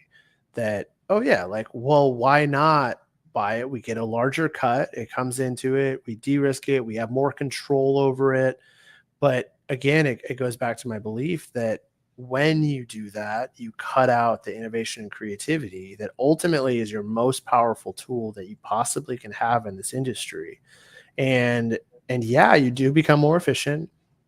You do get more control over creative. But as a publisher, should I have more control over creative, or should I trust my developers, who are the creative ones doing the game in the first place, to control the creative? And I give feedback and provide, a push towards certain directions. But having a healthy dynamic of friction where neither rules over the other, you have to work together, is better than, having a case where a publisher ultimately has final say over the Mhm. developer. And I think that ruins creativity in the long run, even if it goes in with the best of intentions, strong relationships, that have mutual trust. I just think over the long run, as businesses shift, as leadership changes, that breaks down eventually, even if it is strong to begin with. So it's like you're saying, like, even if you start out as a good guy, Yeah. once you have all the power, You you become the villain. eventually go into the dark side and Yep. start saying, you know what? I appreciate that you think it should be like that, but I said to do it that way. And then that's Yep. where it goes. I mean, one of my favorite book series is Dune, and Dune Yep. is all about this dynamic of growth to be the savior, and how that actually makes you the evil villain, and the like kind of the up and down of all of that, and but is it for the greater good, or is it, all of that kind of stuff. And so yeah, it truly is. You can, live long enough to see you become the villain. Yeah. Somebody, I heard Yeah, that what Well, is somewhere. I I love forget the your quote. Yeah. mentality, and I personally, my personal opinion is that you have something very special, um, going on with Midwest Gaming. So I'm really happy for you. We Appreciate it. have Angry Hippie. Thank you for being here Only with angry us. hippie. Go ahead, baby, read it. Thank you so much for that $5 super chat. Will Midwest invest in an indie studio wanting to do a triple A like game on an indie or double A budget? For example, Ninja Theory with Hellblade. Yeah, I mean, we're seeing games that have the appearance of AAA like. Yes. And this is where it's so hard to define these categories. Are you looking at budgets? Are you looking at audience potential? Are you looking at like quality? Like if you're just looking at quality, like with tools and engines and AI, as much as like some people hate AI, uh, small studios can create incredible, deep Yes. experiences that rival, quote unquote AAA. And so yeah, we look at games like that all the time. In fact, we just signed one that I would say, in a lot of ways is that, like, it looks like that, but it's a small studio. And so you're Yeah. just able to address it in a different way compared to, like, it's all about setting expectations the right way with your Yeah. audiences. And so AAA has a high expectation, whereas if you're indie, so don't, if you're an indie studio, don't say you're making a AAA game. That actually sets you up for failure. Mhm. Say you're Yeah. making a indie game, and you're trying to just elevate what you're building, and it in some ways will appear to have that, and hopefully like firmly like makes it look like it's more double A.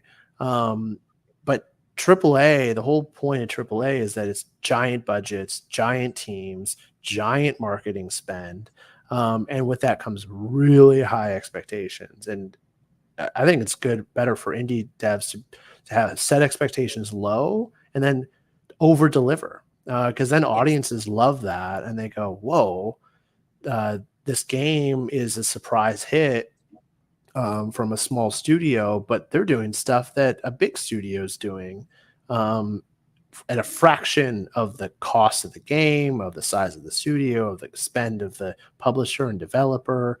And people want to see more of those stories than big AAA stories. Yeah. See, it's funny, like how you said that, because like we have somebody coming on the show that we actually met at PAX as well. They're making a game called Crystalla, and it's almost like a Dark Souls type-ish game. Um but like it's an indie game, and when I feel Mhm. like that was the thing when we were at PAX, like we came across games that, like, what always caught me was like, oh shit, like that's an indie game. What I'm saying? Like, oh wow, like that's indie, like things like that, like they're really cool, man. Like they get me excited because I feel like I love all types of games, but it's like a thing with like AAA, right? Like Grand Theft Auto, right? Can't wait for that shit to come out. But you get one of Yep. those every decade. You know what I'm Yep. saying? Yep. If that, right? And yeah, is it gonna be crazy amazing? I'm sure it will be. But it's like, you play thousands of games in between Yep. the time you play a Grand Theft Auto, right? Well, and So indie doesn't mean lower quality, worse game, worse experience. It doesn't mean any of those things. facts, It facts. just means it was done with a smaller team, a The smaller scope of it. cost, likely has smaller scope, but people are creative and innovative, and they're coming up with ways to have same or similar scopes at a fraction. Now, there's a sacrifice somewhere, more than likely, unless it's somebody that's been working on the game for 15 years. But it doesn't mean it's a less quality. And frankly, you don't need giant scoped experiences to have incredibly fun experiences. And that's a really big key to all of this, is that you're delivering for a certain audience. You're not delivering for everybody. And so scope towards the audience you're trying to deliver for, and deliver above and beyond what they expect. And then they're going to love it. And then you can build upon it to your next game, build upon the IP, turn it into a franchise, grow it over time. And then you can get to a larger scope. But your first game doesn't need to be a huge scoped game. Just deliver above and beyond what an audience expects at a smaller scope. Yeah. Agreed. Thank you so much for that question, Angry That Hippie. was dope. All right. So as far as I think we're gonna end it there with our regular questions. We got the fun ones coming up, and they're quick, and then we have our rapid fire. That's gonna be fast. Cool. But man, thank you so much. I feel like all Thank that you, stuff Ben. was great Of course. information, man. Really, really good. All right. So now we have our fun questions. Okay. So fun questions. Start with this one. If you could travel back in time and meet one historical figure, who would it be and why? And meet one historical figure. Oh my goodness. That's a tough one. I haven't thought about historical figures in a while, not since I've been playing Civilization. I mean,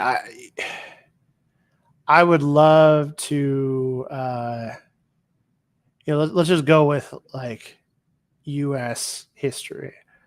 We get a lot of like misinformation. I would love to just like go back, talk to George Washington, and find out like what the heck, they were really thinking, because they're just a bunch of rebels trying to create a country and rebel against some other country, and so I just love to get in his mindset. So I'll just throw that one out there for the heck of it. Did you learn some U.S. history?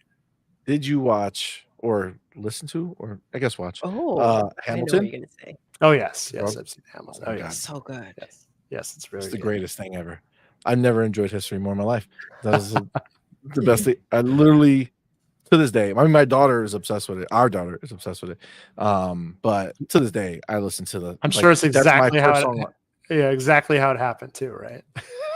That's the way I envision it. Like it has to happen the that only way. That's the only way. Any other version, don't care. I don't want to know it. Let it be. All right, baby, go on. Next one. You go. If you had to choose one superpower, what would it be, and how would you use it?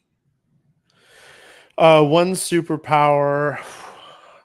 I've always been fascinated with space, so like, it would just be like the ability to like traverse the universe, like without dying or suffocating or any of that kind of stuff. So like flying to the next level. Yeah, like it's like a combination of like flying, but also I would need like light speed ability. So something along those lines. You got greedy, Ben. I did get greedy. Yeah. He's combining powers. You didn't say there was a limit to what it is. Like, I did say if you could choose one. Well, I guess the super power is what the combination of them makes it super. Yeah. You know what I'm saying? All right. Go ahead. If you had to sing a duet with any singer, who would you choose and what song would you sing? I mean, probably because my wife is obsessed. It would probably be something with Taylor Swift, because she's a Swiftie. You saw how cute that was, baby. Right? Yeah, and his wife. Didn't even happen yet. I know. Look at that. I know. Look at. I hope she's listening. It happens soon. It's very soon. You better put her in here because then she'd be so jealous that I sang a duet. Like, and it doesn't even matter whatever song with her. Oh my God, I'm not sure I can name one off the top of my head, to be honest. But That would be good. That would be hilarious to see her face. That would be Taylor good. Swift is so That'd be good, good. though. All right, go ahead, If you baby. could swap places with any celebrity for a day, who would it be and why? Any celebrity. I mean, why am I forgetting his name?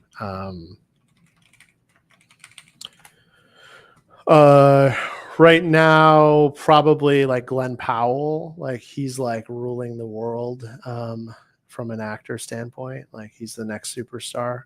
So Ben Powell. yeah, Why do I yeah. not know that He name? and Sydney Sweeney were just in it. He was in Top Gun, the new one, Top Gun Oh, the Maverick. new Top Gun. Okay, so who did he he's- play? Do you know? He was the young guy. I can't remember his name. I think the I know who movie. you're Okay, talking I think I about. remember. That was a great Yes, movie. I do remember. we like him. I think he was Yeah. the son of the previous dude. Pretty sure, maybe. Got it. Yeah. Anyways, he's going to be in Twisters. He's gonna he's having his moment. So he'd be a good one. That's dope. All right. All right. Now, if you won the lottery, Oh, what is the first thing you would buy or do with the money outside of helping people, making your company better, doing all that shit? I'm talking about selfish Ben. Selfish. Just me. something that's just for you that no Wait, one how else much? is How gonna big is benefit. this lottery? You won so much. yes. No matter whatever you dream of, you can buy now. Oh shit! But it's just for you. Selfish, just for you. If I could afford an island, I would buy an island. Let's If, go. Yes. A lot of people have been if buying it islands wasn't lately. that, I would just build some like crazy complex for me and my friends that we could all just like hang out and we each have our own house or something. Like, yeah, that would be fun. I like that. No That's more fun. worries. That's becoming more and more popular every time we ask this question Right? now. People want to buy islands, went from cars to islands. You know what I'm saying? People, it's not enough, it's Cars, enough whatever. anymore. Nice. If you could travel to any video game world, where would you go and what would you do there? Any video game world is probably be Zelda world. Ooh. I'd be getting that Triforce. Nice. That's for sure. Yeah, that's what I would do. Nice. All right. And then final question before our rapid fire round. If you had to eat one food for the rest of your life, what would it be and why? Sushi. Because it's Sushi. Yes. delicious. Like, oh my god, Like if it weren't for raw mercury, I would eat it all the time. Like if it, you got to be careful. You don't want to eat. Can't have too much because we like to pollute too much. Do you have a favorite? I mean, I love yellowfin or salmon. You can do it in so many different ways. A lot of variety even with those, even though they're pretty basic. But yeah. All right. Do you currently have like a favorite sushi spot, or do you just have sushi from anywhere? Anywhere. I just want to try it as many places as I possibly can. So if there's sushi on a menu at a new place, you're probably going to try the sushi. Oh yeah, yes, yeah, for sure. All right. All right. You did it. Now, Okay. rapid fire round. Now, technically, you're going to be the first one. So, Good. Everyone gets to be measured against me. Yes, you're the pace setter now. So you're gonna be the one to choose. But we do have to switch over because it gets its own situation. So there's your rapid fire round there. There we go. Then we're gonna go here. All right. So we're here. Wait, we have music, right? Oh.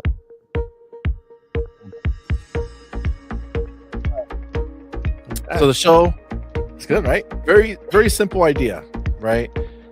You're gonna have 60 seconds to answer as many questions as you possibly can. Okay, these are quick, just answer as fast as you can. There's 2 versions of this.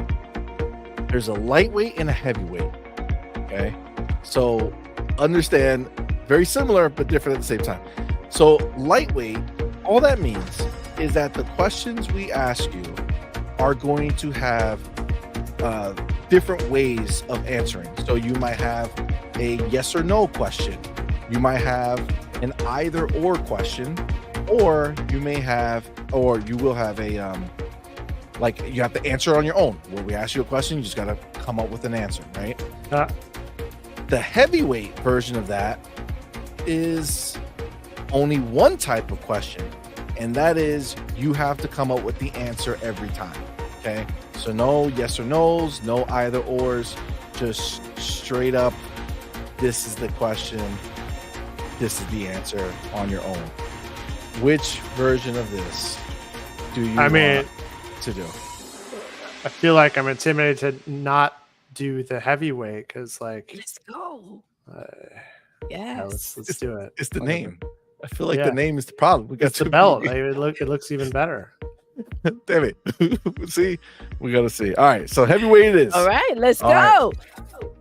Okay, so underneath you, there'll appear a ticker. It's gonna go tick, tick, tick, tick, tick. You're gonna have 60 seconds. Okay. Just answer as fast as you can. Now, it's really about me getting to the next question more so than whatever you answer, right? So the faster you answer, I can ask the next question. As long as I'm within halfway through that next question and the bell goes off, it'll still count because it was my, I pretty much got to that question. Okay. So that's it. Just answer as quick as possible. Don't think, just answer. All right. Let me get it. Hold on. Heavyweight.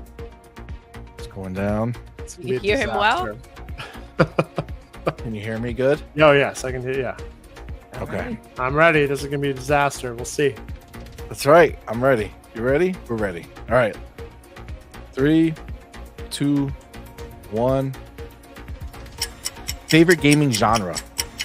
Strategy. Favorite show as a child?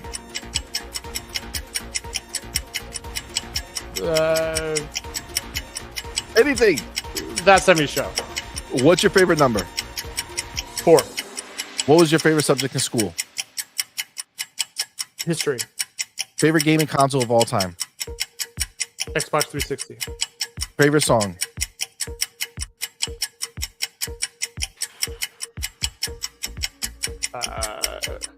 The Spick. Backstreet's Back. I don't know. Who's your childhood celebrity crush?